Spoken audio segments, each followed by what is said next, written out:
Oke, bismillahirrahmanirrahim. Assalamualaikum warahmatullahi wabarakatuh. Mari kita buka perkuliahan kita ini dengan sama-sama melafazkan al-basmalah. Bismillahirrahmanirrahim. Harusnya tadi perkuliahan kita jam 8, tapi teman-teman di grup belum balas ya, memakai Zoom yang mana. Jadi nanti silahkan mendengarkan materi ini ya. Nah, ini adalah pertemuan keempat kita dasar kesehatan kerja yang bertemakan tentang pengantar kesehatan kerja. Nah, pada materi ini kita akan membahas kurang lebih terkait isu dan konsep bagaimana sih kesehatan kerja itu. Nah, sebagaimana yang kita tahu bahwa kesehatan kerja itu adalah sebagai bagian dari komponen dari konseptual framework K3. Jadi memang framework K3 itu kan kesehatan dan keselamatan kerja. Jadi itu adalah gabungan ataupun kumpulan dari kesehatan kerja. Isu-isu yang akan dibahas ada 5 ya. Yang pertama isu pokok, kemudian bagaimana sih apa sih yang disebut bahaya dan risiko, kemudian bagaimana tujuan dan ruang lingkupnya, analisis ataupun asesmen, kemudian upaya dan program. Upaya ataupun program-program yang bisa mendukung konsep ataupun dasar dari kesehatan kerja ini. Nah, apa sih yang dihadapi pekerja ya? Sebagai seorang pekerja, misal kita melihat di gambar ini, mereka menghadapi banyak jenis pekerjaan tentunya. Kemudian banyak persiapan-persiapan yang harus dilakukan sebelum melakukan pekerjaan. Nah, contohnya apa ya? Contohnya ketika mereka ingin bekerja, mereka harus mempunyai pengetahuan terlebih dahulu akan pekerjaan apa yang akan mereka lakukan.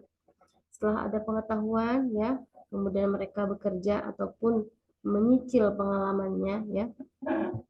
Nah, ketika sudah punya pengalaman ya kan, mereka akan bekerja sesuai dengan SOP ya, standar prosedur operasional. Jadi apa? Seperti yang kita lihat, memakai APD adalah salah satu contoh ya dasar yang mereka harus hadapi di tempat kerja. Selain memakai APD, banyak juga tekanan ya.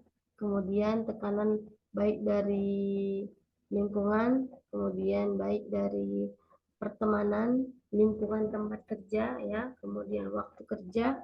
Nah, ini akan memberikan mereka kemampuan untuk bisa bekerja dengan kondisi apapun. Selanjutnya, nah konsep dari terpapar ya, konsep dari kesehatan kerja itu dapat terpapar ataupun expose ya. Jadi ketika mereka bekerja, ketika pekerja ini melakukan pekerjaannya, apapun yang dihadapannya akan terpapar oleh dia. Misal seorang pembuat kue ya ataupun baker itu akan terpapar oleh apa? Oleh bahan-bahan baku, oleh alat-alat memasak ya. Paling minimal itu adalah mixer ya, hand mixer. Misal hand mixer yang langsung mixernya itu pakai tangan gitu. Ada yang standing mixer ya. Nah, standing mixer kan ya udah cukup mixernya ditaruh di meja mungkin, ataupun kalau jika mixernya yang besar ya, yang usaha roti ataupun usaha roti yang besar ya, pastinya nanti mereka memiliki alat-alat yang besar juga ya, yang kapasitasnya besar. Nah, bisa ditaruh di lantai ya. Nah, di situ kan namanya juga mixer, ada besi ya untuk memix ya, mencampurkan.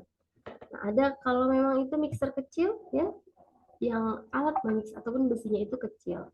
Jika besar ya mengikuti ya, jika mixernya besar mengikuti. Nah, itu kendalanya apa? Bukan kendala ya, yang dihadapi apa? bisa tersangkut ya, bisa tersangkut ketika memasukkan bahan baku. Bisa jika kita tidak teliti, bisa tangannya tersangkut, bisa alat ataupun benda, bisa centong ya, bukan centong. Eh, Ya, kan biasanya kita ditaruh dulu di suatu wadah, baru menaruhkan ataupun mencampurkan bahan baku itu ke dalam mixer ya. Nah, itu bisa terpapar itu kan. Nah, terpaparnya apa? Jika memang tidak sesuai, ya kan, tepung-tepung ataupun bahan baku yang ada di eh, wadah itu bisa terkena kita. Nah, eh, apa ininya dampaknya adalah kotor ya, kotor, kemudian kaget ya, shock, eh, sampai bertaburan tepung itu. Nah, itu adalah kondisi yang ringan ya. Bagaimana kondisi yang berat ya. Jika bekerja di tempat kerja yang kapasitasnya tinggi seperti gambar di atas, ya bisa sakit ya, bisa sakit, bisa celaka. Nah, itu adalah konsep pekerja itu, apa yang dikerjakan pekerja ya, apa yang bagian dari pekerjaannya, dia akan dapat terpapar oleh sakit. Nah, bagaimana peran ya, bagaimana peran kesehatan. Nah, di sini bisa kita lihat ya, pekerja itu tadi ya memiliki expose ataupun terpapar oleh eh, dapat terpapar oleh sakit. Hajat ini tadi ini ya,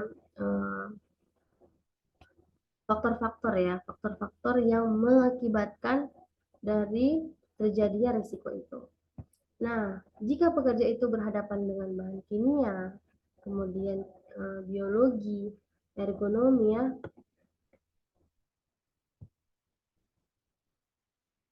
kemudian apa, psikososial ya, ini akan mengakibatkan risiko yang lebih uh, berdampak. Nah, ini akan berdampak pada risiko tertentu. Misal bahan kimia bisa terbakar, bisa terbakar itu bisa melepuh ya, jika terkena sesuatu, baju ataupun kulit ataupun apalagi ya. Nah, biologi juga ya. Biologi kan bisa berdampak pada kesehatan juga. Nah, ketika ada beberapa bahan-bahan, ada beberapa alat-alat ya yang harus terjaga dari bahaya atau hazard biologi. Biologi ini misal di perusahaan yang berkaitan dengan tumbuh-tumbuhan ataupun berkaitan dengan tanaman ya, kemudian pohon ya. Pohon itu ketika sudah lama ya, sudah lapuk, terus suatu pekerja itu harus melakukan penebangan, suatu pekerja itu harus bagaimana gitu ya. Eh, ada beberapa unsur hara ataupun ada beberapa bakteri yang kecil-kecil di situ yang bisa berdampak pada kesehatan pekerja. Ergonomi ini juga ya, psikososial juga. Jadi setiap pekerja itu memiliki dampak ya, memiliki uh, persentase terpaparnya risiko untuk keselamatan dan kesehatan dari pekerja itu.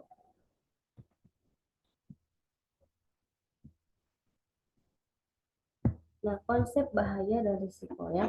Konsep bahaya dan risiko ini dapat kita lihat di sini, potensi yang dapat menyebabkan sakit. Itu adalah bahaya ataupun hajat. Kemudian, kemungkinan terpaparnya itu adalah,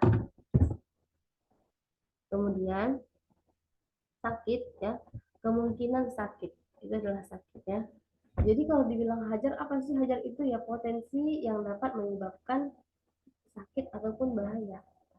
Jadi tadi faktor-faktor ya, yang dapat menyebabkan sakit tadi.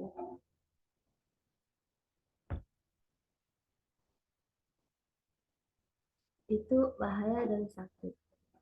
Jadi setiap pekerja, baik pekerjaannya apapun ya, pekerjaannya mungkin di kafe, seorang barista ataupun seorang cleaning service, seorang apapun dia ya, apapun pekerjaannya pasti memiliki bahaya dan risiko.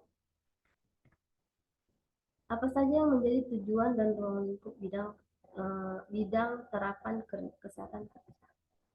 Nah, tujuannya adalah yang pertama sebagai kontribusi kesehatan kerja dalam sistem kerja, terutama satu, mempertahankan dan meningkatkan derajat kesehatan serta kapasitas kerja fisik pekerja. Dua, melindungi pekerja dari efek buruk lingkungan pekerja serta organisasi dan budaya kerja ya. Jadi di sini tujuannya apa sih sebenarnya ada kesehatan kerja atau dasar kesehatan kerja itu? Ya pasti yang mempertahankan dan meningkatkan ya. Tidak ada yang lebih penting daripada kesehatan. Jadi setiap manusia di dunia ini berhak untuk sehat, berhak untuk mendapatkan pelayanan kesehatan. Seorang pekerja pun dia harus terjamin kesehatannya, harus dipertahankan kesehatannya, harus ditingkatkan kesehatannya. Jadi jangan mentang-mentang pekerjaan, seorang pekerja mencari uang untuk diri sendiri, misalnya gitu ya, itu juga harus dibantu oleh instansi ataupun institusi untuk mendapatkan apa bukan lingkungan pekerjaan yang nyaman, status gizi yang sehat, kemudian status gizi yang tercukupi ya. Karena kan pekerja kadang-kadang lupa akan beratnya pekerjaannya ya, kemudian mengonsumsi makanan dengan sesuka hatinya. Misal ada yang ada mie ayam saja tiap hari, bakso bakso, kemudian apa lagi ya, seblak seblak gitu, ataupun nasi jarang ya. Jadi ya harus seimbang, tubuh itu kan dipakai bukan hanya pekerja ya, teman-teman saja yang sebagai pelajar ya diajak belajar, maksudnya badan ini, tubuh ini dipaksa untuk berpikir, dipaksa untuk bekerja, belajar, menganalisis, mendengarkannya, tapi tidak diberikan makanan yang sehat. Ya kan kita joling ya namanya ya. Itu tujuan. Kemudian ruang lingkupnya apa saja? Ya, ada 10 kegiatan ya. 1 sampai 8-nya itu adalah preventif dan promotif.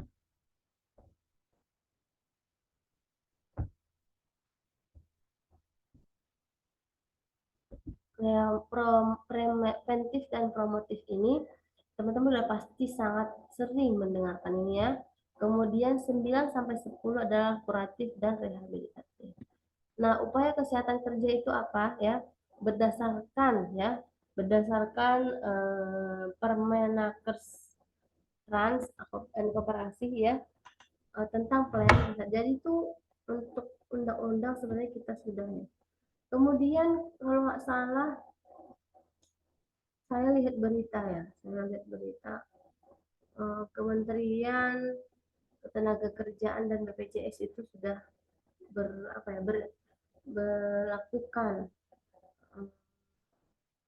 kegiatan bersama untuk meningkatkan kesehatan pekerja, untuk menjamin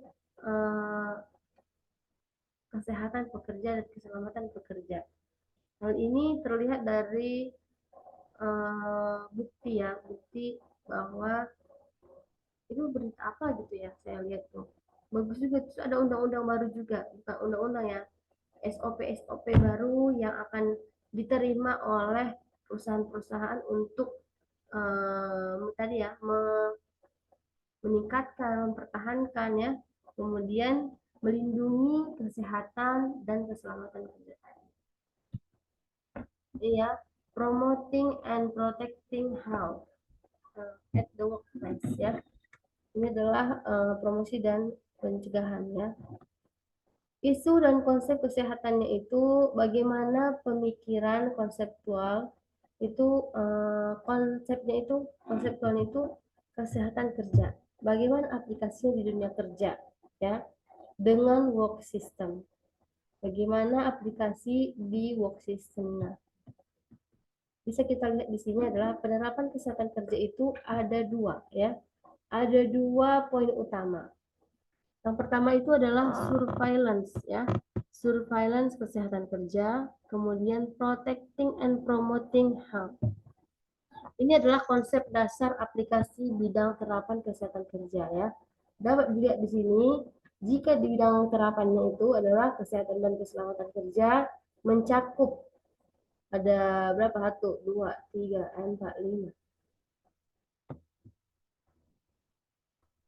Ada 5, hygiene industri, kemudian keselamatan kerja, kemudian ergonomi, ya, kesehatan kerja, kemudian perilaku dan sosial. Nah, di sini adalah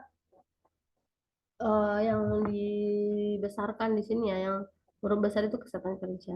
Ini adalah jika disebut, ya, apa sih bidang terapannya kesehatan ketiga itu, ya, ada 5 tadi. Hygiene, keselamatan, ergonomi, kesehatan, dan perilaku dan sosial. Nah, melakukan surveillance, ya, kemudian surveillance-nya itu, ya, mendeteksi, ya, merekap, mendata, ya, semua kesehatan kerja. Kemudian sistem kerja itu, ya, lingkungan kerja ataupun pekerja, bahan, alat, dan prosedur. Kemudian organisasi. Jadi sistem kerja itu harus mencakup ini juga, ya. Harus membuat lingkungan kerja yang nyaman. Kemudian pekerja yang memberikan ketenangan, ya, memberikan kenyamanan, kebahagiaan ketika bekerja. Kemudian bahan dan alat dan prosedur, ya, sesuai dengan prosedur. Jangan alat dan bahan ini tidak di-upgrade, ya. Perusahaan sudah hadir di lingkungan ataupun di kehidupan masyarakat selama 15 tahun, tapi alat tidak pernah di-upgrade. Misalnya pembuat wafer, pembuat roti, pembuat banyak pabrik makanan lah misalnya, ataupun pabrik tekstil, ya, itu juga. Jadi alat dan bahan itu harusnya ya di-upgrade terus untuk mempermudah pekerjaan, untuk memberikan kenyamanan. Kemudian sistem kerja juga sangat erat dengan organisasi, ya. Organisasi yang kuat, organisasi yang punya tujuan yang jelas, ya, akan memberikan dampak yang baik juga untuk pekerja, akan memberikan problem solving juga pada pekerja. Jadi pekerja itu juga akan merasakan nyaman, ya. Misal teman-teman hadir di suatu organisasi Karang Taruna, ya. Kita Karang Tarunanya juga bukan Karang Tarunanya, ya. Orang-orang di dalam Karang Tarunanya itu tidak aktif ataupun hanya aktif ketika agenda-agenda tertentu, tapi tidak kompak, ya. Ketua Karang Tarunanya tidak merangkul. Jadi siapa yang mau bergabung dengan sukarela, ya, mungkin kita terlanjur bergabung, tapi kan merasa tidak nyaman, ya, karena berada di organisasi yang tidak memiliki tujuan yang jelas, di mana nanti ini adalah bagian dari protecting dan promoting health, di mana tujuan utamanya adalah sistem kerja yang sehat dan aman. Mungkin di sini ada yang ingin ditanyakan. Kalau ada, misal kalau ada yang ditanyakan, silahkan ditanyakan, ditulis nanti, ya, dikirim kepada saya. Mungkin ada yang ingin bertanya, silahkan.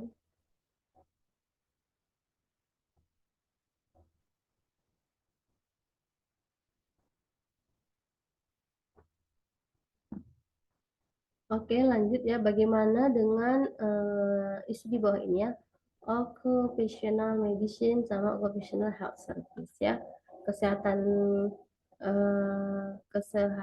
kerja di bagian medicine sama health service. Bisa kita lihat di sini model pelaksanaannya, ya. Ini adalah model dasar dari penata laksanaan kesehatan kerja di lapangan.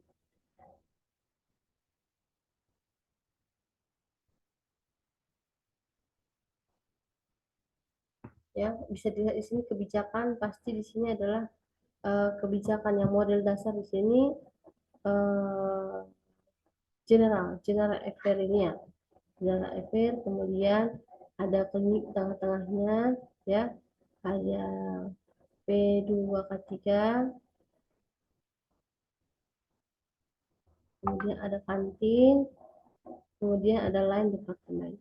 Jadi kalau bisa memang ini dekat kepada semua ya, ini adalah departemen-departemen ataupun ini adalah pabrik-pabrik, pabrik sih, ruangan-ruangan untuk penataan, pelaksanaan suatu pabrik itu, suatu institusi kesehatan itu. Jadi kan untuk menghadirkannya tadi ya, untuk menghadirkan profesional apa sih pelayanan kesehatan di ketiga gitu ya. Kantin juga perlu ya, kantin juga perlu untuk menjamin kesehatan makanan yang dikonsumsi oleh para ketiga ya, para pekerja. Kemudian ini adalah interaksi antara unit ya. Bagaimana sih sebenarnya interaksi antara unit ini? Bisa dilihat di sini ya. P2K3